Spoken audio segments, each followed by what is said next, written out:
কেন আমি সুখ পাই না? শ্রীকৃষ্ণ মৃদু হেসে বললেন, তুমি একটি বড় ভুল করছো, আর সেই ভুলই তোমার সব সুখ কেড়ে নিচ্ছে। লোকটি অবাক হয়ে জিজ্ঞেস করল, কি সেই ভুল প্রভু? কৃষ্ণ বললেন, তুমি সব কিছু নিজের নিয়ন্ত্রণে রাখতে চাও, মানুষ, পরিস্থিতি, ভবিষ্যৎ, সব কিছু। যখন কিছু তোমার ইচ্ছা মতো হয় না, তুমি ভেঙে পড়ো, হতাশ হও, আর তখনই সুখ তোমার জীবন থেকে হারিয়ে যায়। লোকটি নীরব হয়ে গেল। তখন শ্রীকৃষ্ণ আবার বললেন, সুখ তখনই আসে যখন তুমি গ্রহণ করতে শেখো। যা তোমার হাতে নেই তা নিয়ে দুশ্চিন্তা ছেড়ে দাও। কর্ম করো, কিন্তু ফলের প্রতি আসক্ত হইও না। এই ভুলটাই মানুষ বারবার করে, আর তারপর বলে, আমি সুখী নই। আর অন্যায় পৃথিবীতে বৃদ্ধি পায়, তখনই ঈশ্বর নতুন রূপে আবির্ভূত হন সেগুলোকে নাশ করে ধর্ম প্রতিষ্ঠা করার জন্য। যাকে প্রয়োজনে সাহায্য করো, বিনা দ্বিধায় দান করো, এটাই সত্যিকারের পুণ্য। যে মানুষ নিজের মন জয় করতে পারে, সে ইতিমধ্যে ঈশ্বরকে লাভ করে, কারণ তার মন শান্তির আশ্রয় পায়। সুখ দুঃখ, গরম শীত, সম্মান অপমান কিছুই তাকে বিচলিত করতে পারে না। জ্ঞানী ব্যক্তি জীবিত বা মৃত কাউকে নিয়ে শোক করেন না। পরিবারে থেকে, সমাজে থেকে কর্তব্য নিষ্ঠার সঙ্গে পালন করা, সৎভাবে চলা এবং ধর্ম মেনে জীবনযাপন করাও এক উচ্চতর তপস্যা। এইভাবেই মানুষের জীবন আলোকময় হয়ে ওঠে। গীতার দশম উপদেশে বলা হয়েছে, আজকের দিনে মানুষ নিজেই মানুষের শত্রু হয়ে উঠেছে। ব্যবসা বাণিজ্যে হোক, সম্পর্কের জগতে হোক, কিংবা জীবনের অন্য যে কোনো ক্ষেত্রে মানুষই মানুষকে ক্ষতিগ্রস্ত করছে। প্রতিযোগিতা এত বেড়েছে যে চুরি, ডাকাতি, অপরাধ সবই ভয়ঙ্করভাবে বৃদ্ধি পেয়েছে। শাস্ত্রে কলিযুগের যে লক্ষণ বর্ণনা করা আছে, মানুষ একদিন মানুষকেই গিলে খাবে, ঠিক সেই সময় এসে গেছে। এখন মানুষ মানুষেরই ব্যবসা খাচ্ছে, একে অন্যের চাকরি কেড়ে নিচ্ছে, কারোর সুখ থাকলে তা নষ্ট করে দিচ্ছে, আর যার মন ভাঙা তাকে আরো ভেঙে দিচ্ছে। সবাই মানুষ হলেও মানবিকতা যেন কোথাও হারিয়ে গেছে। এক দরিদ্র ভিখারি এক ধনী মানুষের বাড়ি থেকে বেরিয়ে এসে অনুরোধ করলো, এক গ্লাস জল দাও, খুব পিপাসা লেগেছে, অনেকটা পথ হেঁটে এসেছি, আর পারছি না। ধনী মানুষটি বলল, এখন আশেপাশে কেউ নেই, কেউ এলে জল দেব। কিছুক্ষণ পর ভিখারি আবার অনুরোধ করলো, দয়া করে একটু জল দিন, আর কোথাও যেতে পারছি না। ধনী লোকটি একই উত্তর দিল, বলেছি তো মানুষ এলে জল পাবে। তখন ভিখারি অসহায়ভাবে বলল, আপনি নিজেই মানুষ হয়ে যান না, একটু সময়ের জন্য মানুষ হন। আজকাল এটাই ঘটছে, কেউই সত্যিকারের মানুষ হতে চায় না। সবাই শুধু একে অপরকে টেনে নামানোর চেষ্টা করছে, সুযোগ নিচ্ছে। তাই কলিযুগকে স্বার্থপরতার যুগ বলা হয়েছে। মানুষ আজ সম্পর্ক রাখে শুধুই নিজের স্বার্থে। বন্ধুরা, যদি গীতার এই 25টি কথা ভালোভাবে বোঝো এবং মনে রাখো, তবে বিশ্বাস রাখো, পৃথিবীর কেউ তোমার মন বা হৃদয়কে আর আঘাত দিতে পারবে না। এই উপদেশগুলো মনে রাখলে জীবনের সুখ ছাড়া আর কিছুই তোমার পথে আসবে না। গীতার একাদশ উপদেশ হলো, নিজেকে কখনোই কারো ওপর নির্ভরশীল করে তুলবে না। তুমি যতক্ষণ পর্যন্ত প্রয়োজনহীন, কেউ তোমাকে আঘাত করতে পারবে না, সুযোগও নিতে পারবে না। যাকে তুমি প্রয়োজন মনে করবে, সেই একদিন তোমাকে ব্যবহার করবে। যেদিন তোমার জীবন অন্যের ওপর নির্ভরশীল হয়ে পড়বে, সেদিন থেকেই তুমি তার দাসে পরিণত হবে। এমনকি নিজের বাড়িতেও যদি তুমি গৃহকর্মীর ওপর পুরোপুরি নির্ভর করো, সেতেও তারা সুযোগ নেবে, কারণ তারা বুঝে যায় তোমার কাজ তাদের ছাড়া চলবে না। কিন্তু যখন তারা বুঝতে পারে তুমি নিজের কাজ নিজেই করতে পারো, তখন তারা ঠিকই সীমার মধ্যে থাকে।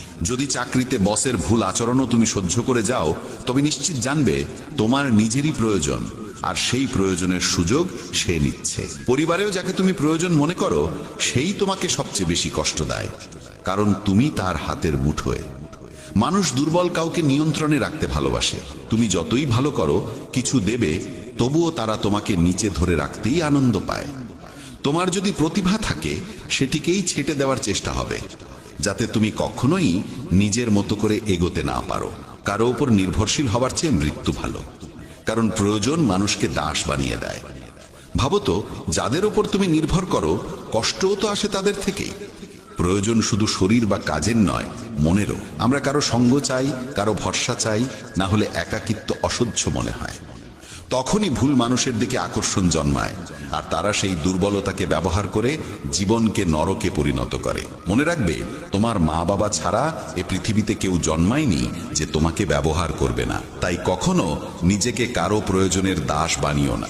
গীতার দ্বাদশ উপদেশে বলা হয়েছে, যে মানুষ ব্যর্থতার ভয়ে চেষ্টা করা বন্ধ করে দেয়, সে কখনোই জীবনে বড় সাফল্যের স্বাদ পায় না।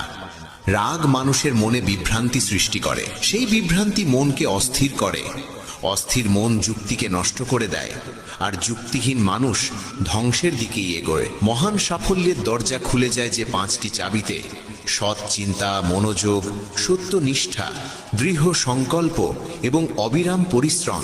সেগুলিই মানুষের জীবনে সাফল্য এনে দেয়। পক্ষপাতহীন ও নিঃস্বার্থ কর্ম ছাড়া মুক্তি বা পরিত্রাণের আশা করা অর্থহীন। যখন মানুষ নিজের ইন্দ্রিয়ের দাস হয়ে পড়ে, তখন কাম, আলস্য, লোভের মতো দোষগুলো তাকে গ্রাস করতে শুরু করে। তাই লক্ষ্য পূরণের জন্য নিজের কাজে পূর্ণ মনোযোগ, সম্পূর্ণ নিবেদন এবং নিরবিচ্ছিন্ন অধ্যবসায় অপরিহার্য। সম্পদ লাভ বা পুরস্কারের আকাঙ্ক্ষা মন থেকে দূর না করলে কাজে মনোযোগ জন্মায় না। শ্রীকৃষ্ণ বোঝান যে মানুষ কেবল কর্মের অধিকারী, ফলের নয়। তাই প্রত্যাশাহীনভাবে কাজ করতে পারলে তবেই কর্মফলের যোগ্য হওয়া যায়। রাগ মানুষের চিন্তা শক্তি কেড়ে নেয়, ফলে সঠিক সিদ্ধান্ত নেওয়া কঠিন হয়ে পড়ে। লোভ, প্রতিদান বা স্বার্থের টানে করা কর্ম কখনোই প্রত্যাশিত ফল দেয় না। অকল্যাণকর চিন্তা দূর করার একমাত্র উপায় হলো শুভ ভাবনা গ্রহণ করা এবং ইতিবাচকভাবে চিন্তা করা। মানুষের মন পরিবর্তনশীল। আমরা যাদের সঙ্গে থাকি, যে পরিবেশে সময় কাটাই, সেখান থেকেই আমাদের চিন্তা ভাবনা ও অভ্যাস গড়ে ওঠে। মানুষ যা দেখে, যা শোনে, যা অনুভব করে, তাতেই সাড়া দেয়। যে ব্যক্তি সৎকর্মকে নিজের সৌভাগ্য, আশীর্বাদ বলে মনে করে, সে নিজের কল্পনার চেয়েও বহুগুণ বেশি ফল পায়। আর বড় স্বপ্ন পূরণ করতে হলে মনকে কল্পনার শক্তিতে সমৃদ্ধ করতে হয়, কারণ কল্পনাই বড় স্বপ্নের প্রথম আলো জ্বালায়। গীতার ত্রয়োদশ শিক্ষা বলে যে সম্পর্কের ক্ষেত্রে সীমারেখা লঙ্ঘন হলে সেই সম্পর্ক টিকে না। বয়সে বড় কিংবা ছোট যেই হোক না কেন, সম্পর্ক তখনই সুন্দর থাকে যখন উভয়ই একে অন্যকে সম্মান দেয়, মূল্য দেয় এবং নিজ নিজ সীমার ভিতরে থাকে। যেখানে সীমা নেই, যেখানে পারস্পরিক সম্মান নেই, সেই সম্পর্ক একসময় ভেঙে পড়বেই।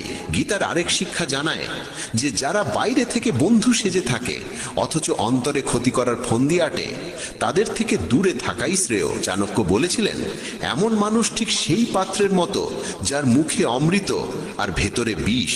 যাকে অমৃত ভেবে পান করো, তা আসলে বিষ হয়ে ওঠে। তাই এদের এড়িয়ে চলাই উত্তম। গীতা শেখায় যে নিজের সুখ দুঃখ সবাইকে বলা উচিত নয়, কারণ মানুষের চোখে সুখের ওপর ঈর্ষা আর দুঃখের ওপর উপহাস ভর করে থাকে। সবাই তোমার আনন্দে খুশি হয় না, মানুষ ঈর্ষান্বিত হয়। তাই সব অশ্রু চোখে আনতে নেই, সব ক্ষত সকলের সামনে প্রকাশ করতে নেই, কারণ মানুষ হাতে লবণ নিয়ে ঘোরে, তোমার ক্ষত দেখলেই ছিটিয়ে দেবে। এই পৃথিবীতে এমন মানুষও আছে যারা দুঃখীদের আরো দুঃখী করে, সুখীদের মনেও কষ্ট ঢুকিয়ে দেয়। নিজের মনের কথা সেই ব্যক্তিকেই বলো যে বোঝার ক্ষমতা রাখে।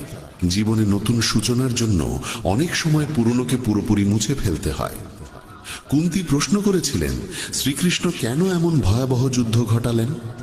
কৃষ্ণ বলেছিলেন যে অধর্ম চারিদিকে ছড়িয়ে পড়েছিল এবং নতুন যুগের পথ খুলতে হলে তার সম্পূর্ণ বিনাশ প্রয়োজন। যেমন কোনো প্রাসাদ ভেঙে পড়লে বা জীর্ণ হয়ে গেলে তা ভেঙে নতুন করে গড়া হয়, তেমনি জীবনে কিছু নতুন পেতে হলে পুরনোকেই আগে সরিয়ে ফেলতে হয়। গীতা বলে যে জীবনে যখন নিজেকে একা মনে হবে, তখন বুঝতে হবে এই পৃথিবীতে মানুষ একাই আসে এবং একাই ফিরে যায়। প্রকৃত অর্থে কারোর কেউ নয়। যে পিতামাতা জীবন দেয় তারাও একদিন চলে যায়। তাহলে অন্যের কাছ থেকে কি বা আশা করা যায়? কেউ যদি পথ ছেড়ে চলে যায়, মনে রাখবে ঈশ্বর কখনো কাউকে ছাড়েন না, তিনি সব সময় সঙ্গে থাকেন। কৃষ্ণ অর্জুনকে বলেছিলেন, মানুষ আমাকে মানুক বা না মানুক, সকলেই আমার সন্তান, তাই কাউকে আমি কখনো ত্যাগ করি না। মানুষ ঈশ্বরের অংশ, তাই তাকে ঈশ্বরের সন্তানও বলা হয়। একাকিত্ব কোনো দুঃখের বিষয় নয়, বরং ভুল মানুষের সঙ্গই সবচেয়ে ভয়ঙ্কর। একটি প্রবাদ আছে, কিছু না থাকার চেয়ে কিছু থাকা ভালো। কিন্তু আরেকটি সত্য হলো, নিরর্থক কিছু থাকার চেয়ে কিছুই না থাকা ভালো। তাই ভুল মানুষের সঙ্গে থাকার চাইতে একা থাকা শ্রেয়। এই শিক্ষা তাদের জন্য বিশেষ প্রয়োজন যাদের একাকিত্ব ভীত করে। দুঃখ বা নিঃসঙ্গতাকে ভয় পেও না, কারণ এই পৃথিবীতে কেউ কারোর স্থায়ী নয়। গীতা আরো জানায় যে জীবনে নতুন শুরু করতে চাইলে পুরনোকেই কখনো কখনো সম্পূর্ণ মুছে ফেলতে হয়। কুন্তির সেই প্রশ্নের জবাবে কৃষ্ণ বলেছিলেন যে যখন অন্যায় অগাধ হয়ে যায় তখন ন্যায়ের পথে নতুন সূচনা আনতে পুরনোকে ভেঙে ফেলা ছাড়া উপায় থাকে না। পুরনো প্রাসাদ যেমন ভেঙে নতুন করে গড়া হয়, তেমনি জীবনে অগ্রসর হতে গেলে অনর্থক পুরনো বন্ধনগুলো ভাঙতেই হয়। গীতার আরেক গভীর শিক্ষা হলো ধন, ক্ষমতা বা পদমর্যাদার অহংকার মানুষকে পতনের দিকে ঠেলে দেয়। দুর্যোধন গর্ব করত ভীষ্ম, দ্রোণ বা কর্ণের মতো যোদ্ধা তার পাশে আছে, তাই পাণ্ডবদের হারানো তার কাছে সহজ।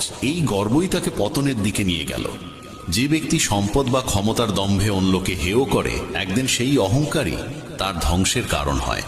তাই যত বড়ই হও, যত সফলই হও, অহংকার যেন কখনো তোমাকে স্পর্শ না করে। শ্রীকৃষ্ণ অর্জুনকে আরো বোঝালেন যে মৃত্যু জীবনের অবশ্যম্ভাবী সত্য। মৃত্যু কখনোই এড়ানো যায় না, শুধু সময়টা কিছুটা এগোতে বা পিছোতে পারে। এই দেহ আসলে এক ভাড়াটে বাসার মতো, যেখানে আমরা সাময়িক অতিথি মাত্র। দেহের পরিণতি নিশ্চিত, কিন্তু আত্মা চিরন্তন এবং অবিনশ্বর। যে ঘটতে নির্ধারিত তা কোনো উপায়ে এড়িয়ে যাওয়া যায় না। যা ভাগ্যে নেই তা নিয়ে দুঃখে ডুবে থাকা বা উদ্বেগে ভোগা শুধু নিজের কষ্টই বাড়ায়। যে জন্মেছে সে মরবেই, আর যে মরেছে সে পুনর্জন্ম লাভ করবে। এই নিয়মের বাইরে কেউ নেই, তাই যেটা অবধারিত তার জন্য শোক করা একেবারেই অর্থহীন। সত্য থেকে মুখ ফিরিয়ে থাকা কখনো বুদ্ধিমানের কাজ নয়, কারণ জ্ঞানী মানুষের পরিচয় হলো সত্যকে গ্রহণ করার ক্ষমতা। মিথ্যেকে সত্য ভেবে জীবন কাটানো নিজেকেই প্রতারণা করা। অনেক সময় নিজের ব্যক্তিগত চিন্তাধারাই ভুল বোঝাবুঝির সৃষ্টি করে, তাই নিজের ভাবনা জোর করে অন্যের ওপর চাপিয়ে দেওয়া উচিত নয়। কাম, ক্রোধ ও লোভ, এই তিনকে বলা হয়েছে নরকের দ্বার। এই তিন যদি মানুষের মন দখল করে ফেলে, তবে জন্ম মৃত্যুর চক্র থেকে মুক্তি পাওয়া যায় না। যেমন আগুন ধাতুকে পরীক্ষা করে, তেমনি প্রতিকূলতা সাহসীদের পরীক্ষা নেয়। মানুষের প্রথম শত্রু কিংবা প্রথম বন্ধু তার নিজের মন। অতিরিক্ত কামনা মানুষের শান্তি কেড়ে নেয়, আর পরিশ্রম ছাড়া ভালো ফলের আশা করা যায় না। যদি ধর্মের পথে চলতে চাও, তবে ফলাফল নিয়ে চিন্তা না করে নির্ভয়ে নিজের কর্তব্য পালন করতে হবে। গীতার 22তম উপদেশ হল, যেখানে ভালোবাসা, সম্মান বা মূল্য নেই, সেখানে কখনো থাকা উচিত নয়। মহাভারতের যুদ্ধ শুরুর আগে শ্রীকৃষ্ণ শান্তির প্রস্তাব নিয়ে হস্তিনাপুর গিয়েছিলেন। তখন শকুনি দুর্যোধনকে বলেছিল যে কৃষ্ণকে সম্মান দেখাও, তাকে নিজের পক্ষে টেনে আনলে পাণ্ডবেরা দুর্বল হয়ে যাবে। দুর্যোধন কৃষ্ণকে তার গৃহে নিমন্ত্রণ জানিয়ে বলল তার আতিথ্য গ্রহণ করতে। কৃষ্ণ তখন বললেন, যে বাড়িতে গভীর ভালোবাসা থাকে বা যেখানে কোনো বড় বিপদে পড়া মানুষ শরণ নেয়, কেবল সেই দুই অবস্থাতেই অন্যের গৃহে আহার করা উচিত।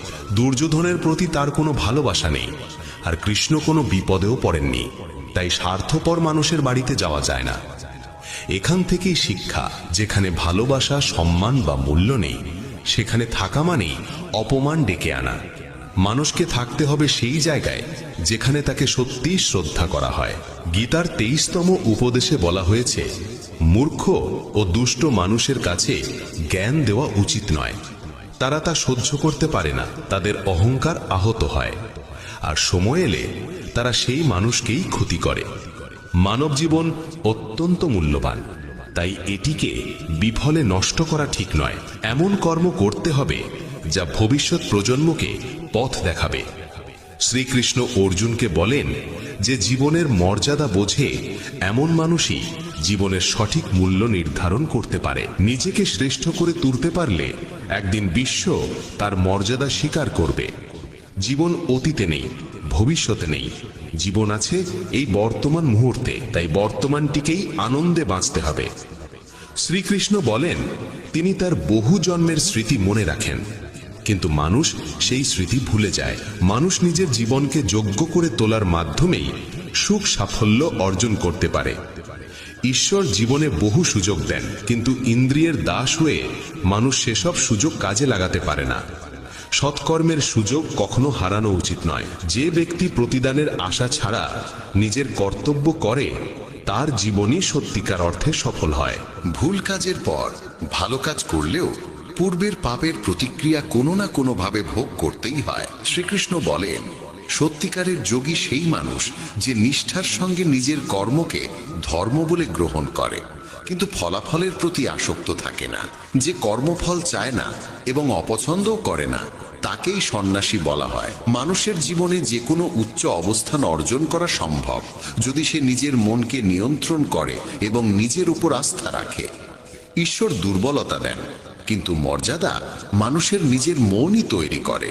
গীতার 24তম উপদেশে বলা হয়েছে, যতই ভালো হও না কেন, যদি খারাপ মানুষের সঙ্গ গ্রহণ করো তবে তাদেরই পরিণতি ভোগ করতে হবে। ভীষ্ম পিতামহ সচ্চরিত্র ছিলেন, দ্রোণ ছিলেন ব্রাহ্মণ, কিন্তু দুজনেই অধর্মের পাশে দাঁড়িয়েছিলেন। তাই শেষ পর্যন্ত তাদের মৃত্যু হলো অত্যন্ত যন্ত্রণাদায়ক ভাবে। এর থেকেই বোঝা যায় খারাপ সঙ্গ কখনোই সুখ দেয় না। অনেক সময় শুধু তাদের পাশে থাকলেই তাদের কর্মফলের বোঝা বহন করতে হয়। তাই সব সময় উত্তম সঙ্গেই থাকা উচিত। গীতার 25তম উপদেশে বলা হয়েছে, যে মানুষ প্রতারণা করে তার পরিণতিও হয় অত্যন্ত করুণ। শকুনীয় দুর্যোধন জীবনের প্রতিটি পদক্ষেপে পাণ্ডবদের প্রতারণা করেছে। ফলে দুর্যোধনের সমস্ত পরাক্রমী যোদ্ধাই প্রতারণার মাধ্যমেই প্রাণ হারিয়েছিল, কারণ কর্মফল কাউকে ছেড়ে দেয় না। মানুষ যেমন কর্ম করে তেমনই ফল পায়। যে অন্যকে প্রতারণা করে, কোনো একদিন অন্য কেউ এসে তাকে প্রতারণার স্বীকার করে, এটাই কর্মের নিয়ম। গীতার 26তম উপদেশে বলা হয়েছে, জীবনে কষ্ট এলেই সাহস হারানো যাবে না। সামান্য ধৈর্যই সবচেয়ে কঠিন সংকটকে অতিক্রম করার শক্তি দেয়। এক রাজা একদিন তার গুরুদেবকে বলেছিলেন যে রাজ্যে সব ধরনের সমৃদ্ধি আছে, কিন্তু খারাপ সময়ের জন্য কোনো মানসিক প্রস্তুতি নেই।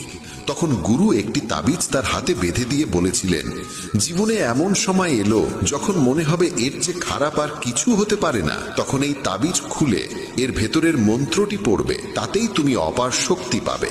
একদিন সেই ঘটনারই মতো সময় এসে দাঁড়ালো। হঠাৎ আরেকজন রাজা তার রাজ্যে আক্রমণ করলো, আর বাধ্য হয়ে তিনি অল্প কয়েকজন অনুচর নিয়ে রাজ্য ও নগরী ছেড়ে পালালেন। সেই মুহূর্তে রাজা গভীর দুঃখে ডুবে গেলেন।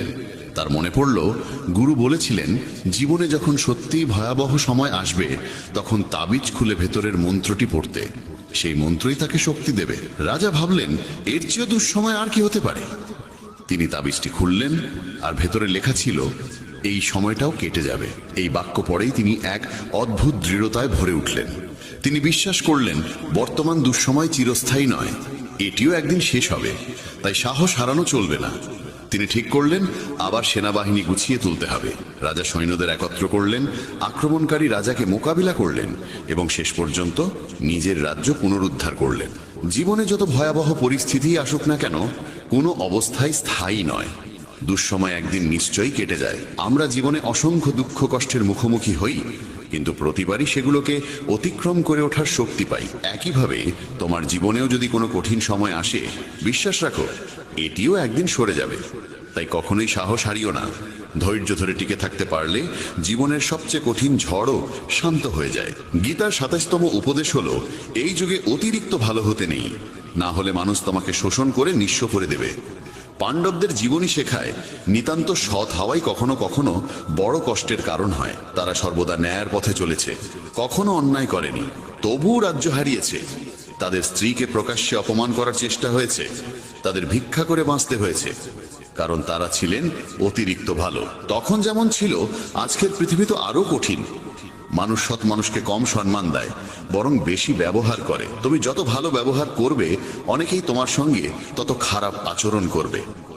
তুমি অন্যদের খুশি করার জন্য সর্বোচ্চ চেষ্টা করবে, আর তারা তোমাকে কাজে লাগানোর পথ খুঁজবে। তাই আজকের দিনে সুখী থাকতে হলে অত্যধিক ভালো হওয়ার দরকার নেই। এর মানে এই নয় যে তোমাকে খারাপ হতে হবে, বরং নিজের চোখে নিজেকে ভালো রাখো। বিশ্বের চোখে ভালো দেখাতে গিয়ে নিজেকে দুর্বল করে দিও না। গীতার 28তম উপদেশ হলো, অতীতকে ভুলে যেতে শেখো, কারণ অতীতের কষ্ট আঁকড়ে বাঁচলে আজকেও সুখী থাকা যায় না। জ্ঞানীরা অতীতের জন্য হাহাকার করেন না। অতীত যেমনই হোক, তা বর্তমানকে গ্রাস করতে দেওয়া ঠিক নয়। যা ঘটেছে তা থেকে শিক্ষা নাও, ভাবো আর যেন এমন না হয়, তারপর এগিয়ে যাও। অনেকেই বলেন, ওই মানুষ আমাকে এত অন্যায় করেছে, তাই আমি আজ এত দুঃখী।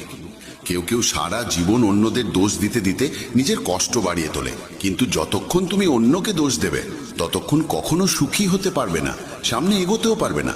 অতীত বদলানো যায় না, মানুষ কি করেছে তাও বদলানো যায় না, কিন্তু বর্তমান তোমার হাতে, সেটাকে তুমি যেমন চাও তেমন গড়তে পারো। আগামী দিনের দুঃখ এড়াতে চাইলে আজকে বাঁচো। তুমি পৃথিবীতে কাউকে পাবে না যে ভবিষ্যতের ভরসায় সুখে থাকে। সুখী সেই যে আজকার মুহূর্তে নিজের জীবন কাটায়। ভবিষ্যতের চিন্তা শুধু দুঃখ, আফসোস আর অনিশ্চয়তায় ভরিয়ে তোলে। তাই যতটা সম্ভব অতীতকে ভুলে যাও এবং বর্তমানকে নিজের করে নাও। গীতার শিক্ষা বলছে, ভবিষ্যতের ভয় দুঃখ কমে না, বরং ভয়ই সব শান্তি কেড়ে নেয়। তুমি কাকে ভয় করবে? কে তোমাকে মারতে পারে? তুমি দেহ নও, দেহ কেবল কর্ম সম্পন্ন করার মাধ্যম। তুমি আত্মা, অমর ও চিরন্তন। অসংখ্য জন্মে তুমি অসংখ্য দেহ ধারণ করেছো, আর এখন মানুষের শরীর পাওয়া তোমার পুণ্যের ফল। এই জীবনকে কাজে লাগানোর একমাত্র উদ্দেশ্য হলো সৎকর্ম, দয়া আর নিঃস্বার্থ সাহায্য করা। যে নিরন্তর ভক্তি ভরে ঈশ্বরকে স্মরণ করে সে অবশ্যই ঈশ্বরকে পায়। কেউ ঈশ্বরের অস্তিত্ব অস্বীকার করলেও তাতে তার কিছু যায় আসে না। মানুষের মন পবিত্র, কর্ম সৎ আর চরিত্র ভালো হওয়াই প্রকৃত যোগ্যতা। ঈশ্বর ভক্তির ক্ষুধার্ত। কেউ যদি ভালোবাসা ও ভক্তি সহ একটি পত্র, একটি ফুল, ফল বা জলও অর্পণ করে, ঈশ্বর তা গ্রহণ করেন। ভক্তি নেই এমন অর্ঘ্য যতই বাহুল্যপূর্ণ হোক মূল্যহীন। নিঃস্বার্থ সাহায্য, দানকে সেবা হিসেবে গ্রহণ করা, পক্ষপাতবিহীন সিদ্ধান্ত এবং কর্তব্য পালন, এসবই ঈশ্বর ভক্তির সমান। এরাই ঈশ্বরের প্রিয়। তাকে ভালোবাসবে তা গভীরভাবে ভাবা জরুরি, কারণ যে ভালোবাসার মূল্য বোঝে না তার কাছ থেকে দূরে থাকাই শান্তির পথ। আজকাল অনেকেই ভালোবাসার নাম করে সবচেয়ে বেশি কষ্ট দেয়। প্রেম, যা স্বভাবতই পবিত্র, মানুষের স্বার্থ আর অসচেতনতার কারণে বিষের মতো তিক্ত হয়ে যায়। অনেকেই বিশ্বাস আর মমতাকে ব্যবহার করে অন্যের হৃদয় ভেঙে দেয়। তুমি যদি কাউকে সত্যিই ভালো না বাসো, তবে সে কখনোই তোমাকে আঘাত করতে পারবে না। যে সম্পর্কই হোক, যদি তুমি কাউকে সীমাহীন ভালোবাসো আর সে যদি সেই ভালোবাসার যোগ্য না হয়, তবে তার বিনিময়ে কেবলই দুঃখ ও যন্ত্রণা ফিরে আসে। প্রেম নিজে কোনোদিন কষ্টের কারণ হয় না। কষ্ট দেয় সেই মানুষ যে তোমার মমতার মূল্য দিতে অক্ষম। তাই ভালোবাসতে হলে এমন কাউকে ভালোবাসো যে তোমার হৃদয়ের ভাষা বুঝবে এবং তোমার অনুভূতিকে সম্মান করবে। আর যখনই বুঝবে যে তোমার ভালোবাসার মানুষ তোমার অনুভূতির কদর করে না, তখন সেখান থেকে সরে যাওয়াই তোমার জন্য সবচেয়ে বুদ্ধিমানের সিদ্ধান্ত। গীতার 29তম উপদেশে বলা হয়েছে যে মানুষ বারবার তোমায় আঘাত দেয় তাকে কখনোই ক্ষমা করা উচিত নয়। যুধিষ্ঠির বহুবার দুর্যোধনকে ক্ষমা করেছিলেন, আর এর ফলেই তার জীবনে অসংখ্য দুঃখ ও বিপর্যয় নেমে এসেছিল। কেউ একবার ভুল করলে তাকে ক্ষমা করা যায়, কিন্তু বারবার একই ভুল করলে বুঝতে হবে সেটা ভুল নয়, সেটাই তার স্বভাব। তারা এমনই এবং ভবিষ্যতেও তোমার সঙ্গে একই আচরণ করবে। তাই অযথা অতিরিক্ত ভালো হওয়া ঠিক নয়। ক্ষমা করা আর বোকা হয়ে যাওয়ার মধ্যে বিশাল পার্থক্য আছে। কাউকে একবার ক্ষমা করলেও তার প্রতি সতর্ক থাকা দরকার। বলা হয়, একই মানুষকে দুবার পরীক্ষা করা নিজের মুখে ধুলো দেওয়ার মতো। যে তোমাকে একবার প্রতারণা করেছে বা ভুল করে হলেও ব্যথা দিয়েছে, তাকে অন্ধভাবে বিশ্বাস করা উচিত নয়। তাই এমনভাবে ক্ষমা করবে যাতে কখনো বোকা না শোনাও, আবার নিজের শত্রু তৈরি করো না। গীতার আরেকটি শিক্ষা বলে, যে তোমাকে প্রতারিত করে বা ধোঁকা দেয় তাকে নিয়ে দুঃখ বা রাগ বাড়িয়ে লাভ নেই, বরং বুঝে নিতে হবে মানুষকে চোখে দেখে কখনো চিনে নেওয়া যায় না। এই পৃথিবীতে মানুষ মুখোশ পরে বাঁচে। সবাই ভালো দেখাতে চায় কিন্তু ভালো হতে চায় না। কাউকে তোমার প্রতি সামান্য অন্যায় করতে দাও, তখনই তার আসল রূপ প্রকাশ পায়। কিংবা যখন তোমার জীবনে দুঃসময় আসে, তখনই বুঝতে পারবে কে সত্যিকার অর্থে তোমার আপন। তাই কাউকে খুব দ্রুত বিশ্বাস করো না। কারো কাছ থেকে এত আশা করো না যাতে পরে হৃদয়ে ভেঙে যায়, কারণ এই পৃথিবীর মানুষ কারো ছিল না, কাউকে কোনোদিন হবেও না। তাই নিজের মনকে ঈশ্বরের কাছে সমর্পণ করো, তখন দেখবে কেউ তোমাকে ভাঙতে পারবে না, কেউ তোমাকে আঘাত দিতে পারবে না। গীতার 12 অধ্যায়ে শ্রীকৃষ্ণ অর্জুনকে বলেছিলেন, হে অর্জুন, তোমার মন, বুদ্ধি আর হৃদয় ঈশ্বরের প্রতি নিবেদন করো, তখন কেউ তোমার হৃদয় ভাঙতে পারবে না। এই পৃথিবীতে তুমি যাকে যত বেশি ভালোবাসো, সেই মানুষই তোমাকে সবচেয়ে বেশি কষ্ট দেয়, কারণ এখানে হৃদয়ের মূল্য নেই, অনুভূতির মূল্য নেই, কেবল স্বার্থের মূল্য, মানুষ তোমার থেকে কি পেতে পারে এই হিসেবেই তারা সম্পর্ক গড়ে তোলে। যতক্ষণ তুমি তাদের কাজে লাগো ততক্ষণ তারা ভালো মানুষের মুখোশ পরে থাকে। স্বার্থ শেষ হওয়ার সঙ্গে সঙ্গে তাদের কথা, আচরণ সব বদলে যায়। তাই নতুন কাউকে দেখলেই বিশ্বাসে ভেসে যাবে না। তারা প্রথমে খুব ভালো দেখায়, কিন্তু সেটা কেবল নিজের সুবিধের জন্য। তুমি ফাঁদে পড়বে কিনা তা ঠিক করবে তোমার নিজের বুদ্ধি। গীতার ৩য় উপদেশে বলা হয়েছে, নিজের আত্মীয় স্বজনই তোমার সাফল্যে সবচেয়ে বেশি ঈর্ষান্বিত হয়। বাইরের লোক তোমার সুখ দুঃখের খোঁজ রাখে না, কিন্তু আত্মীয়রা তোমার জীবনের প্রতিটি পদক্ষেপে চোখ রেখে চলে। বাইরে থেকে তারা বলবে সফল হও, সুখে থাকো, কিন্তু তোমার সাফল্যের খবর শুনলে তারা খুশি হয় না। কখনো কখনো দুনিয়া তোমাকে সম্মান দেবে, প্রশংসা করবে, অথচ নিজের ঘরেই তুমি উপেক্ষিত থাকবে। মহাভারতের যুদ্ধও তো ছিল আপন ভাইদের মধ্যে। দুর্যোধন পাণ্ডবদের প্রতিটি আনন্দে, প্রতিটি সাফল্যে ঈর্ষায় কাতর হয়ে উঠত। তাদের পতন ঘটাতে সে সব রকম চেষ্টা করেছে, আর এই আপন ভাইদের মধ্যেকার ঈর্ষাই মহাভারতের ভয়াবহ যুদ্ধের জন্ম দিয়েছিল, যেখানে অসংখ্য প্রাণ হারিয়েছিল। বাইরের লোক তোমার জীবন কেমন চললো তাতে কিছু যায় আসে না, কিন্তু আত্মীয়দের মন তোমার সুখ সহ্য করতে পারে না। তারা মুখে মধুর কথা বলল, অন্তরে তোমার ভালো চায় না। তাই কাউকে নিজের মানুষ ভাবার আগে দেখে নাও সে সত্যিই তোমার আপন কিনা, নাকি শুধু ভান করছে। শ্রীমদ্ ভগবদ্ গীতা এমন এক দেববাণী যা মহাভারতের রণক্ষেত্রে ভগবান শ্রীকৃষ্ণ স্বয়ং অর্জুনকে শুনিয়েছিলেন। যোদ্ধার হৃদয়ে সে সময় সন্দেহ জমে উঠেছিল, ভয় তাকে গ্রাস করেছিল। সে ভাবতেই পারছিল না আপন জন গুরুজনে ভরা সেই যুদ্ধক্ষেত্রে কিভাবে অস্ত্র ধারণ করবে। সেই সংকটের মুহূর্তে কৃষ্ণ যে অমৃতবাণী প্রদান করেন তাই গীতা নামে পরিচিত।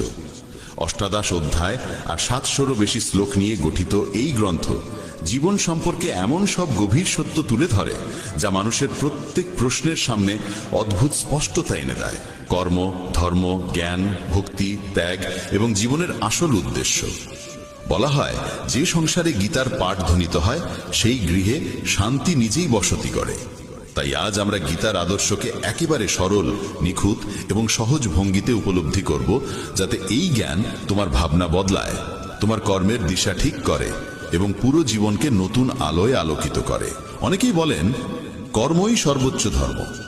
কথাটি শুনতে আকর্ষণীয় হলেও এর ভিতরে এক বড় অসম্পূর্ণতা লুকিয়ে আছে। কারণ সব কর্মই ধর্ম নয়। কর্মের রূপ বিভিন্ন, কথায়, কাজে, ইচ্ছায়। কেউ চুরি করে, কেউ মিথ্যা বলে, কেউ অন্যের হৃদয়ে আঘাত করে, এগুলিও কর্ম, কিন্তু ধর্মের সঙ্গে এদের কোনো সম্পর্ক নেই। তাই গীতা শেখায় কর্ম নয়, সৎ কর্মই ধর্ম।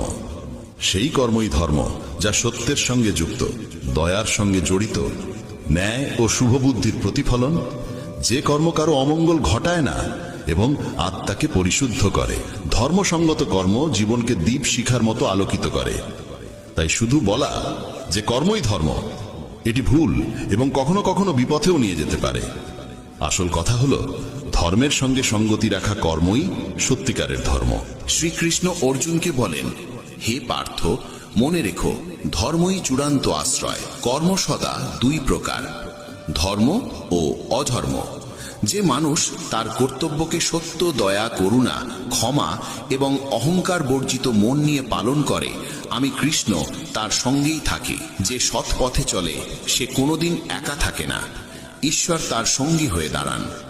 মানুষ জন্মেছে কর্ম করার জন্য, কর্ম এড়িয়ে থাকা যায় না।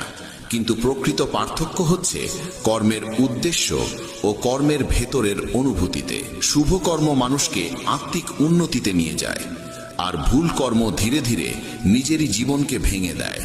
নির্বাচন মানুষের নিজের হাতে, সে কোন পথে যাবে। গীতার মূল মর্ম হল নিষ্কাম কর্ম, অর্থাৎ ফলের মোহ রেখে নয়, কর্তব্য পালন করা। যখন তুমি তোমার কাজ করো আর ফলের চিন্তা ছেড়ে দাও, তখনই তুমি সত্যিকার অর্থে মুক্ত হও। কারণ ফলের প্রকৃত অধিকারী ঈশ্বর। আমাদের কাজ কেবল সৎভাবে, দয়া নিয়ে, সত্যনিষ্ঠ মনে কর্ম সম্পাদন করা এবং তাকে ঈশ্বরের কাছে সমর্পণ করে দেওয়া। এতে মন পরিষ্কার হয়, কর্মের বোঝা হালকা হয়ে যায় এবং জীবন সহজ হয়ে ওঠে। নিষ্কাম কর্মের অর্থ ফলকে অস্বীকার করা নয়, বরং কর্মের মুহূর্তে মনকে সেই ফলের উদ্দেশ্যের জালে আটকে না রাখা। ধর্ম সেই আলো যা মানুষকে সত্যের পথে নিয়ে যায়, যা আত্মাকে সুগন্ধিময় করে, যা সমাজে প্রেম, ন্যায় আর সৌহার্দ্য ছড়িয়ে দেয়। অধর্ম জন্মায় অহংকার, ক্রোধ, ঘৃণা আর লোভের অন্ধকার থেকে, যা অন্যের কষ্টের কারণ হয়। কেউ যদি সেবার নামে ধর্মের আড়ালে অহংকার লুকিয়ে রাখে, তবে তা কেবল আচরণ, ধর্ম নয়। কিন্তু যদি ক্ষুদ্রতম সেবাও নিঃশব্দে বিনয় আর দয়া নিয়ে করা হয়, তবেই তা সত্যিকার ধর্মের রূপ নেয়। গীতা আমাদের শেখায় সত্য, দয়া, সাম্য, ক্ষমা এইসব গুণকে অন্তরে ধারণ করতে। এরা সেই বীজ যা সাধারণ কর্মকে ধর্মরূপে রূপান্তরিত করে। গীতায় 3টি পথের কথা বলা হয়েছে: কর্মযোগ, জ্ঞানযোগ ও ভক্তিযোগ। কর্মযোগ শেখায় নিষ্ঠা ও দায়িত্বপূর্ণ কর্ম। জ্ঞানযোগ শেখায় আত্মার চিরন্তন সত্য উপলব্ধি। ভক্তিযোগ শেখায় ঈশ্বরের প্রতি নিঃশর্ত প্রেম ও আত্মসমর্পণ। কেবলমাত্র এক পথে চললে দিশাহীনতা আসে। কর্মে জ্ঞান না থাকলে কর্ম সীমাবদ্ধ হয়ে যায়। জ্ঞান থাকলেও ভক্তির স্নেহ না থাকলে জীবন শুষ্ক হয়ে পড়ে। তাই এই 3 পথ একত্রে জীবনকে সার্থক করে।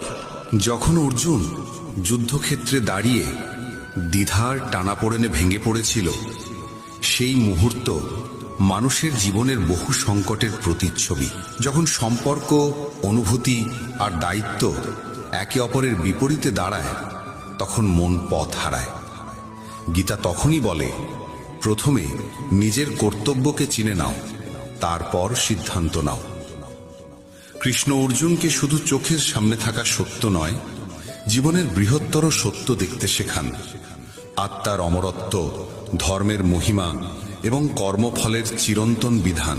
আমাদের দৈনন্দিন জীবনেও পরিবার, কাজ, সমাজ সবই কখনো কখনো কঠিন পরীক্ষায় ফেলতে পারে। গীতা শেখায়, ভয় আর সন্দেহের অন্ধকারে ডুবে না গিয়ে আমাদের উচিত যুক্তি, বিবেক আর ধর্মকে ভিত্তি করে পথ নির্বাচন করা। শ্রীকৃষ্ণ বলেন, যে মানুষ সত্যে স্থির, দয়ারসে সিক্ত, আত্মনিয়ন্ত্রিত, অহংকারহীন এবং সকল প্রাণীর প্রতি সমান করুণা রাখে, সে আমার পরম প্রিয়। তার জীবন সরল, সত্যভিত্তিক এবং গভীর প্রভাবশালী। এমন মানুষের পাশে আমি সর্বদা থাকি। সত্যবাদিতা, দয়া, ক্ষমাশীলতা, নম্রতা, কর্তব্যনিষ্ঠা, সন্তুষ্টি, এই গুণগুলো মানুষকে নির্মল করে এবং জীবনকে স্থায়ী শান্তিতে ভরিয়ে তোলে। কৃষ্ণ বলেন, কর্ম করো, কিন্তু ফলের মোহে নিজেকে বেঁধে ফেলো না। ফলের দাসত্ব থেকে মুক্ত হওয়া মানেই মনকে শান্ত রাখা, আবেগকে স্থির করা। আমরা বীজ বপন করি, কিন্তু গাছের জন্ম আর ফলের সময়, এ দুটোই ঈশ্বর ও সময়ের দান।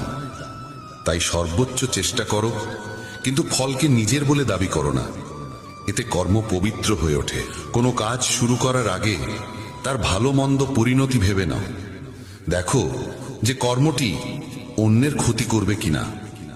প্রত্যেক কাজে নম্রতা রাখো, ভান নয়, সত্যিকারের সহানুভূতি রাখো, কর্তব্যে সততা রাখো আর কর্মকে ঈশ্বরের কাছে অর্পণ করো। দিনের শেষে নিজের কাজগুলোর দিকে ফিরে তাকাও। আজ কি আমার কোনো কর্ম কারো অমঙ্গল করেছে, নাকি সত্যের পথে ছিলাম? এই আত্মপরীক্ষাই সাধারণ কর্মকে ধর্মের রূপ দেয়। গীতার আরেকটি মহাসত্য হল, আসল শান্তি ও আনন্দ বাইরে নয়, অন্তরের গভীরে। আত্মা নিত্য, জন্ম মৃত্যুর ওপারে। এই জ্ঞান গ্রহণ করলে মৃত্যু ভয়, সুখ দুঃখের ওঠানামা সবই হালকা হয়ে যায়, আর মানুষ দৃঢ়ভাবে জীবন যাপন করতে শেখে। প্রতিদিন কিছু সময় মনকে শুদ্ধ করো, ধ্যান, প্রার্থনা বা গীতা পাঠে। এতে মন স্থির হয়, সিদ্ধান্ত পরিষ্কার হয়ে ওঠে। ভক্তি মানে ঈশ্বরের প্রতি সহজ, সত্য এবং নিঃস্বার্থ প্রেম। ভক্তি কোনো জটিল আচারের সমষ্টি নয়, এটি হৃদয়ের পবিত্রতা। যখন তুমি তোমার কর্মকে, ভাবনাকে, অনুভূতিকে ঈশ্বরের চরণে নিবেদন করো, তখন জীবন নতুন আলোয় ভরে ওঠে। শুধু মন্দিরে গিয়ে ঘণ্টা বাজানোই ভক্তি নয়, ভক্তি হলো হৃদয়ের নরম স্পর্শ, যেখানে প্রেম নিজে থেকেই ঈশ্বরকে খুঁজে নেয়। ভক্তির আসল অর্থ কখনো শুধু উপাসনা বা মন্দিরে যাওয়ার মধ্যে সীমাবদ্ধ নয়, বরং প্রতিটি কাজকে ঈশ্বরকে উৎসর্গ করা এবং প্রতিটি প্রাণে তার উপস্থিতি খুঁজে পাওয়া। গীতা বলে, জীবনের সত্যিকার উদ্দেশ্য আত্মাকে জানা এবং পরমেশ্বরকে মনে রাখা। এ পথ কেবল ভৌত সাফল্যের জন্য নয়, বরং নৈতিকতা, প্রেম আর সত্যকে জীবনে ধারণ করার জন্য। জীবনের মান কত অর্জন করলাম তা দিয়ে নয়, আমরা কতটা সত্য, দয়ালু আর নিঃস্বার্থ হতে পারলাম তা দিয়েই নির্ধারিত হয়। নিজের ভিতরের আলো যত বেশি জাগ্রত করা যায়, ততই আমরা ঈশ্বরের কাছাকাছি পৌঁছে যাই। জীবনের কর্মক্ষেত্রে সততা ও নিষ্ঠা বজায় রেখে নিজের দায়িত্ব পালন করতে হয়। পদোন্নতির অন্যায় আচরণ দেখে মন ভারী হতে পারে, কিন্তু গীতার পথ বলে, ফলের জন্য ক্ষুব্ধ না হয়ে নিজের কর্তব্য যথাযথভাবে সম্পন্ন করা। পরিবারে নিজের দায়িত্ব সততার সঙ্গে পালন করা, বাবা মায়ের সেবা করা, সন্তানদের লালন পালন করা সবই ভক্তির অংশ, যদি তাতে অহংকার না জড়িয়ে যায়। সমাজে কারো সাহায্য করলে তা যেন কখনো গর্বে পরিণত না হয়, কারণ সৎ সাহায্য প্রকৃত ভক্তিরই পরিচয়। সমালোচনা বা বিরোধের মুহূর্তে মনকে সংযত রাখা জ্ঞানীর পথ। রাগে কোনো সিদ্ধান্ত নিতে নেই, কারণ তাড়াহুড়োর সিদ্ধান্তই কষ্ট দেয়। দৈনন্দিন আচরণে গীতার শিক্ষাকে প্রয়োগ করলে জীবন সহজও হয়, শান্তও হয়। গীতা শেখায়, কর্ম আমাদের কর্তব্য, তবে তা হতে হবে সত্য ও ধর্মের সঙ্গে সঙ্গত। ফলের প্রতি আসক্তি বাদ দিয়ে নিষ্কাম কর্ম করাই প্রকৃত সাধনা। সত্য, দয়া, ক্ষমা ও অহংকারহীনতা জীবনের মূল অলংকার। ভক্তি, জ্ঞান আর কর্ম, এই তিনির সমন্বয়ে জীবন স্থিরতা পায়। আত্মা কখনো নষ্ট হয় না, তাই ভয় বা সন্দেহকে বুদ্ধি দিয়ে জয় করতে হয়। যখন এই নীতিগুলো প্রতিদিনের জীবনে জায়গা পায়, তখনই গীতার প্রভাব স্পষ্ট হয়ে ওঠে। শান্তি, সফলতা আর আন্তরিক আনন্দ স্বয়ংক্রিয়ভাবে জীবনে প্রবেশ করতে থাকে। জীবনের সহজ নিয়ম হলো, মানুষ যা মন থেকে খোঁজে সে ঠিক সেই রুতেই তার কাছে ফিরে আসে। ঈশ্বরকে যদি ভালোবাসা, শ্রদ্ধা আর বিশ্বাস দিয়ে স্মরণ করা হয়, তেমনই সৌম্য রূপে তিনি ফিরে আসেন। তাই চিন্তাকে অকারণে ব্যয় না করে শক্তি সমস্যা সমাধানে লাগাতে হয়। ভক্তি মানে শুধু আচার পালন নয়, বরং অন্তর দিয়ে ঈশ্বরকে স্মরণ করা, তার গুণগুলো চেতনায় রাখা এবং তার দেখানো পথে চলার চেষ্টা করা। যে মানুষ ঈশ্বরের নাম নিয়ে কীর্তন করে, তার মন ধীরে ধীরে বিশুদ্ধ হয়, আত্মা শান্তি লাভ করে। শ্রীকৃষ্ণ বলেন, যিনি ভক্তি ভরে তাকে স্মরণ করেন, তিনি এই জীবনেও শান্তি পান এবং পরজগতেও। যার জীবনে ভক্তি নেই, তার জীবনে শান্তি স্থায়ী হয় না। এটি কঠিন বাক্য নয়, বরং গভীর সত্য। মন শান্ত থাকলে চোখে স্নিগ্ধতা আসে, জীবনে সন্তোষ জন্মায়। যারা কুকর্মে জড়িয়ে থাকে, তারা মায়ার জালে ঘুরপাক খায়। মায়া মানুষকে সত্য থেকে দূরে সরিয়ে দেয়, কিন্তু যে ঈশ্বরের শরণ নেয় সে ভয়কে জয় করতে শেখে। সমর্পণ মানে দুর্বলতা নয়, বরং নিজের অহং ও ভয়কে সাময়িক সরিয়ে রেখে বিশ্বাস করা যে আমাদের রক্ষা করার কেউ আছে। যেমন শিশুকে যখন বাতাসে ছুঁড়ে দেওয়া হয়, সে কাঁদে না, হাসে, কারণ জানে তাকে তুলে নেওয়া হবে। এমনই বিশ্বাস জীবনের ভয় কমিয়ে দেয় এবং কর্মকে স্পষ্ট করে। শ্রীকৃষ্ণ বলেন, নিজের মনকে ছোট করে দেখো না এবং নিজেকে অন্যের সঙ্গে তুলনা করো না। প্রতিটি মানুষ অনন্য, সকলের নিজস্ব শক্তি আছে, দুর্বলতাও আছে। তুলনা আত্মবিশ্বাস কেড়ে নেয়। তাই নিজের কাজের দিকে মন দাও, নিজেকে উন্নত করো এবং নিজের পথেই এগিয়ে চলো। প্রকৃত অনুপ্রেরণা আসে নিজের চিন্তা থেকে। অন্যের প্রশংসা বা সমালোচনার চেয়ে নিজের ভাবনাই আমাদের এগিয়ে নেয়। তাই বৃহৎ ভাবো, ভালো ভাবো এবং নিজের উন্নতির সাধনা প্রতিদিন করো। ছোট ছোট পদক্ষেপ সময়ের সঙ্গে বড় সাফল্যের রূপ নেয়। যে ব্যক্তি কষ্ট সহ্য করে সে একদিন সুখের স্বাদ পায়, আর যে অন্যকে কষ্ট দেয় সে সুখ পায় না। করুণা ও মমতা মানুষকে পরিপূর্ণ করে। হঠকারিতা ও হিংসা কখনো ভালো ফল দেয় না। ফুল নরম বৃষ্টিতে ফোটে, বজ্রধ্বনিতে নয়। তেমনি মন কোমলতা ও ভালোবাসায় প্রস্ফুটিত হয়, কঠোরতায় নয়। সম্পর্কেও যদি মানুষকে পরিবর্তন করা না যায়, অন্তত তার ক্ষতি করা উচিত নয়। দুঃখে পৃথিবী দগ্ধ হয়, আর সামান্য ভালোবাসাই পৃথিবীকে সুন্দর করে তোলে।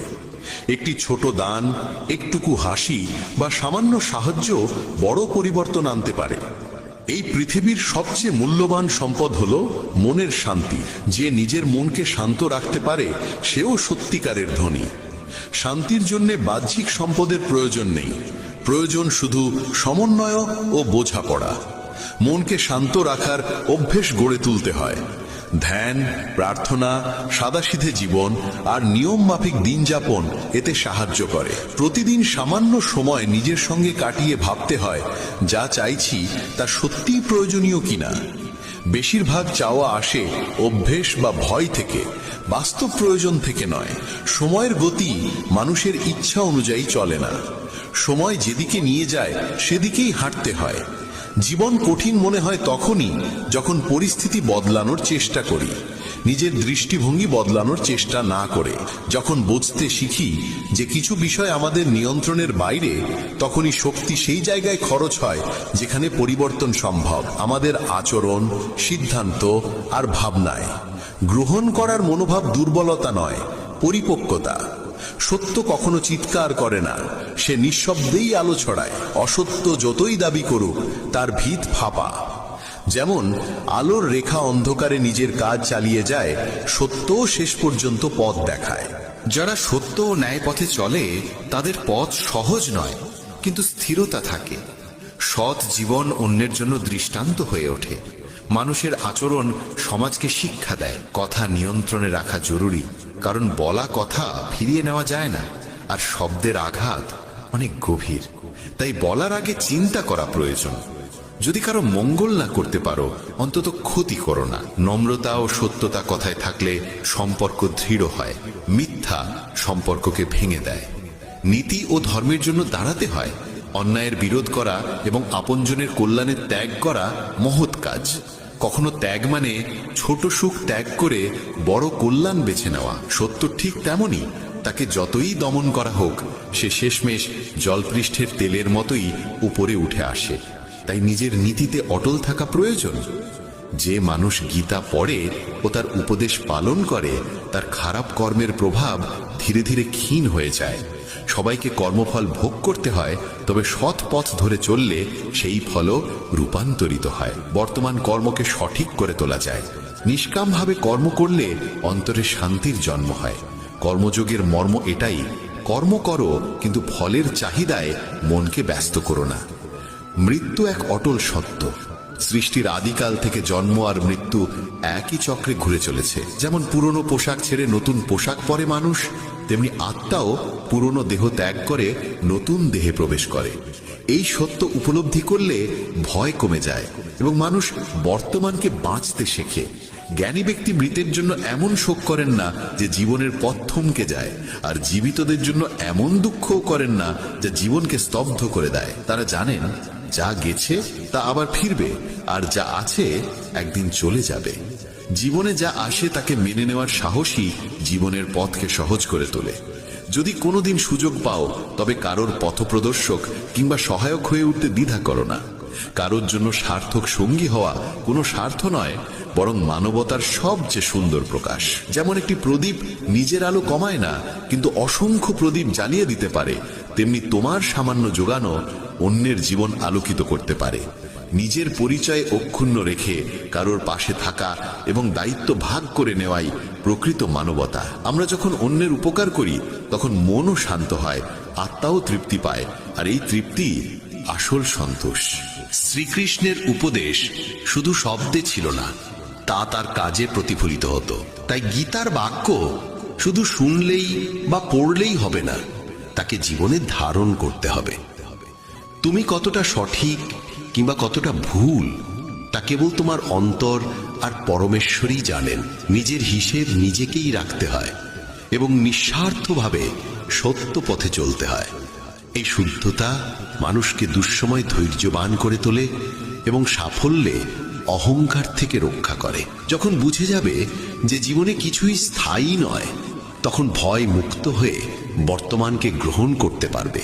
ভবিষ্যতের চিন্তা আর অতীতের আফসোস এই দুটোই মনকে শূন্য করে দেয়।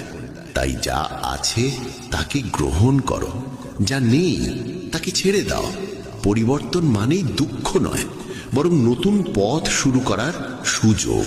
জীবনের আসল অর্থ খুঁজে পেতে হলে বাইরে নয়, নিজের ভেতর তাকাতে হয়। সত্য, শান্তি এবং করুণার মধ্যেই জীবনের সার পাওয়া যায়। গীতা বলে, কর্মের পথে চলো, ভক্তিকে ধারণ করো এবং সত্যকে আঁকড়ে ধরো। অসমে মৃত্যু ভাবো, সেটাই অন্য রূপে নতুন জীবন। এক মুহূর্তে মানুষ ধনী হয়, অন্য মুহূর্তেই সব হারায়। আমার তোমার ছোট বড় নিজের পর মন থেকে মুছে ফেলো, তখন বুঝবে সবই তোমার, তুমিও সকলের। শরীরের চোখ দিয়ে ভগবানকে দেখা যায় না, তাকে দেখার জন্য মনকে জাগিয়ে তুলতে হয়। সবচেয়ে বড় অপরাধ অন্যায় সহ্য করা এবং অন্যায়ের সঙ্গে আপোষ করা। যতদিন ঈশ্বর আমাদের সঙ্গে আছেন, পৃথিবী যতই ক্ষতি করতে চাইও আমাদের কিছুই করতে পারবে না। তুমি কেন কাঁদছো? যা হারিয়েছ তাকে তুমি সৃষ্টি করেছিলে। আজ যা তোমার, কাল তা অন্য কারো হবে, কারণ পরিবর্তনই বিশ্বের নিয়ম। মানুষ বাইরে নয়, নিজের ভিতরের দুর্বলতার কারণেই হার মানে। কাউকে না বুঝে তার প্রতি আকর্ষিত হয়েও না, আর না বুঝে কাউকে ছেড়িও না। মোহ হৃদয়ে থাকে, কথায় নয়, আর ক্রোধ কথায় থাকে, হৃদয়ে নয়। মনে কষ্ট জমলে ঈশ্বরকে বলো, মুহূর্তেই মন হালকা হয়ে যাবে। যে প্রেমে থাকে সে প্রতারণা বোঝে না, আর যে প্রতারণায় থাকে সে আর কখনো প্রেম বুঝতে পারে না। জীবনের কিছু কঠিন সত্য মানুষকে চোখ খুলে দেয়, আর যখন মন সত্য দেখার ক্ষমতা পায় তখনই ঈশ্বরের উপলব্ধি ঘটে।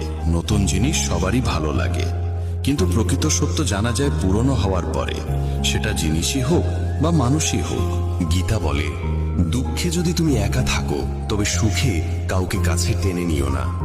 জীবনে অর্জনের জন্য জেদ থাকা প্রয়োজন, শুধু আশা করে বসে থেকে কিছু হয় না। কৃষ্ণ বলেন, তোমার কি হারিয়েছে যে তুমি কাঁদছো? কি এনেছিলে যা হারিয়ে গেল? তুমি কিছুই সৃষ্টি করনি, কিছুই তোমার ছিল না। যা পেয়েছো এখান থেকেই পেয়েছো, যা দিয়েছো এখানেই দিয়েছো।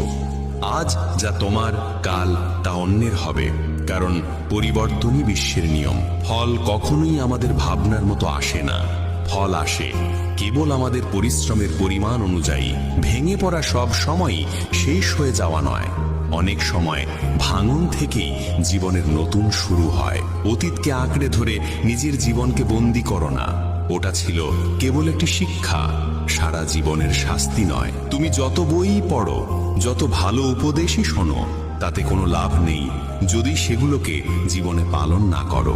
যা আছে তাকে মেনে নাও, যা ছিল তাকে বিদায় দাও, এবং যা আসছে তার প্রতি বিশ্বাস রাখো।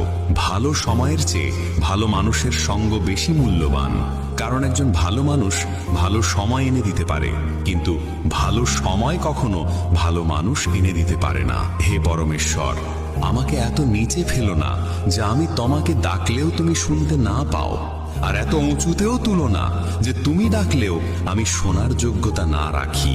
যে তোমাকে সম্মান দেয় সেই সম্মান যেন অহংকারে পরিণত না হয়, কারণ সম্মানের পরই অপমানের যাত্রা শুরু হতে পারে। কেউ আমাদের বুঝুক বা না বুঝুক তাতে তেমন কিছু যায় আসে না, কিন্তু যাকে আমরা আশা করি সেই যদি না বোঝে তখনই ব্যথা সবচেয়ে গভীর হয়। কয়েকটি ছোট্ট আশা নিয়ে আমি বসে আছি তোমার দ্বারে। শুনেছি তোমার বাড়ি থেকে কেউ নাকি খালি হাতে ফেরে না। এক ব্যক্তি প্রচন্ড দুঃখে ক্লান্ত ছিল। বন্ধুর পরামর্শে সে শ্রীকৃষ্ণের পূজা শুরু করলো। বছরের পর বছর কেটে গেল, কোনো উপকার হলো না। অন্য বন্ধু বলল, কালী মাতার পূজা করো, কষ্ট সরে যাবে। সে পরদিনই ঘরে কালীমাতার মূর্তি আনলো। কৃষ্ণের মূর্তিকে তুলে রাখলো মন্দিরের ওপরের তক্তায় এবং নিচে রেখে শুরু করলো কালীমাতার পূজা। কদিন পর তার মনে দ্বিধা জাগলো যে ধূপধুনো মা কালীকে জ্বালাই, তার গন্ধ তো কৃষ্ণও পান।